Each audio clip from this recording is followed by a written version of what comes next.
Hi, it's Pat. Welcome to my YouTube channel, Crafty Pat. Today I wanted to show some more about repairing an old quilt I have that was made probably around 1950 from my great-grandma. The border, as you can see, is dirty and a lot of it's really in bad shape.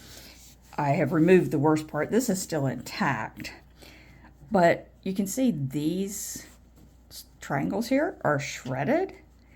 And so what I have already done on this side is that I found out these aren't just triangles, they're the whole square under there. So on this side, I took them out and got rid of the side that was shredded. Most of them just fell apart in my hand. Put it back in and then put a new border on it. So I wanted to show you how I removed these. Here's one I've started taking apart is this. It was like this, just a little bitty triangle. So this one is not in too bad a shape, but as I open it out, you can see the thread she used for hand piecing, which is really heavy thread. It's almost like crochet cotton. But she machine stitched this border down. You can see here the machine stitching. So I'm going to carefully remove that machine stitching so I can remove this little corner square, because you can see this side looks a lot better because it's been hidden all these years. It wasn't out there in the open. Grandma died in 1962. And to the best of my knowledge, these quilts would have been made in the early 50s or maybe even before that. She would have pieced the part she did with the machine, I should say, she would have done on her treadle sewing machine. And I've seen 3 of her quilts, and all of them were the same trip around the world pattern. My mother and other relatives always just said, well, Grandma just sewed squares together. She didn't use fancy patterns. And now I realize what they mean by she just sewed squares together. Well, she did sew squares together, but there was a pattern. I'm having a problem with. I try not to damage the fabric, even though I probably won't reuse the border fabric. I don't want to damage it in case I do want to use it. And I'm trying not to damage this pink fabric. It's okay, there, I think I got it now. But you can see this border fabric it's just very gently, I'm pulling on it and it starts coming apart. And that's what the piece that was on this side was, just in shreds. Okay, so now, and I want to take this piece off because you can see it is in really bad shape. I have to remove some of the hand quilting she did. Again, she used a pretty thick thread for this hand quilting. And obviously I'll go back and replace that. I'm not saving the thread. I don't do that. It's, I know some people would try to harvest that thread and resave it, but that's not me. And again, it depends on what you're doing, what your goal is. My goal for this quilt is to have it so that it can be displayed and it can be handled and it stops disintegrating at the rate it's disintegrating. It has spent the last 30 years, I think, in the top of a closet. One of my cousins gave it to me recently. His father, my uncle, had it, and his father passed away years ago. And he said his father had these and gave them to him. But again, you can see I'm doing the machine stitching here where this border was sewn down. But see, here's the rest of that square. Grandma didn't cut it off into a triangle. She just folded it under, which I'm really glad now. I know she wasn't thinking about that anyone would be trying to repair her quilt 70 years later, especially a great-grandchild who there was no thought of at that point in time. So yeah, and then as I start to get this apart, going at it from different angles, I'm still on camera, okay. All right. See how much better this side is here? So I'll carefully remove this hand stitching. It's a little easier to remove because you can see it really well.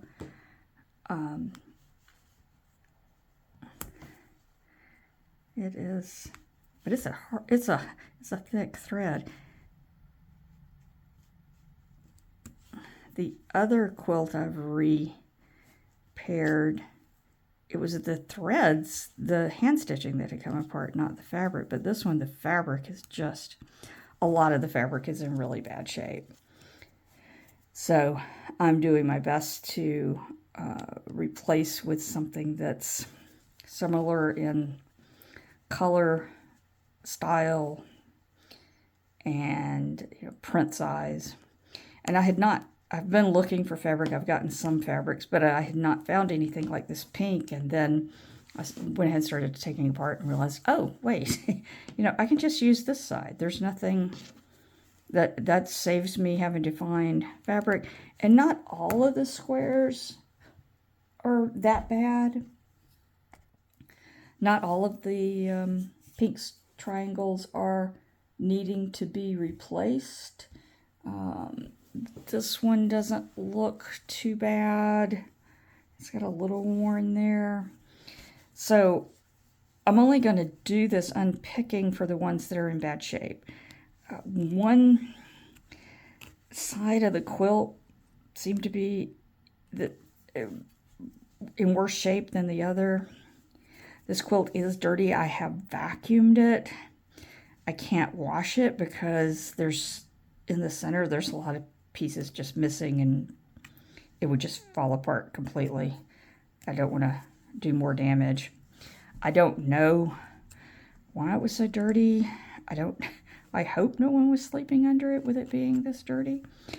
But it may have been being used, as packing material or in the barn or something for years. That once it started falling apart, they may have just went, oh, okay, just use that when you need a moving blanket or, a dog can sleep on it or we'll, use it in the barn for something. Okay, so I still have, this one's getting a little difficult, but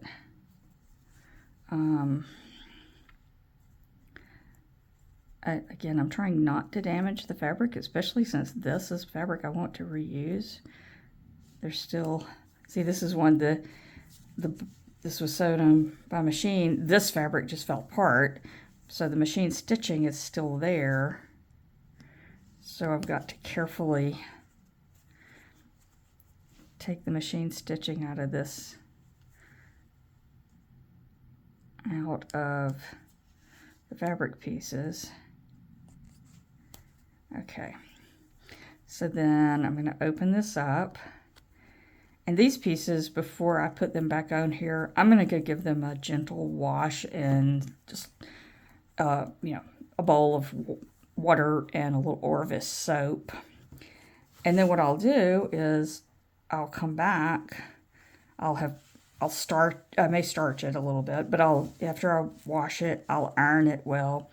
And then I'll put this down here and kind of applique it back on to finish that. And then the bad part's going to go under the binding. So now it looks, instead of looking like this, it's going to look like this. It still blends in, it looks great. And the same with this corner piece. And that I need to remove it.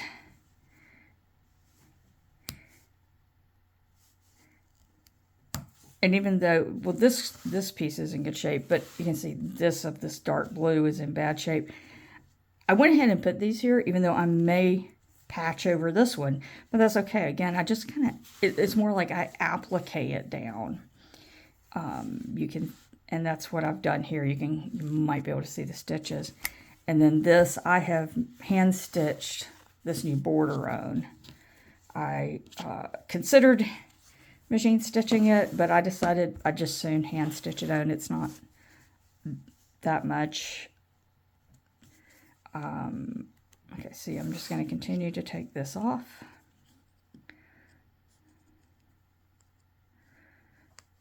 And obviously this only works for the corner pieces, because these other pieces, the whole square was, but see, I have, this one corner is really messed up, but I have this whole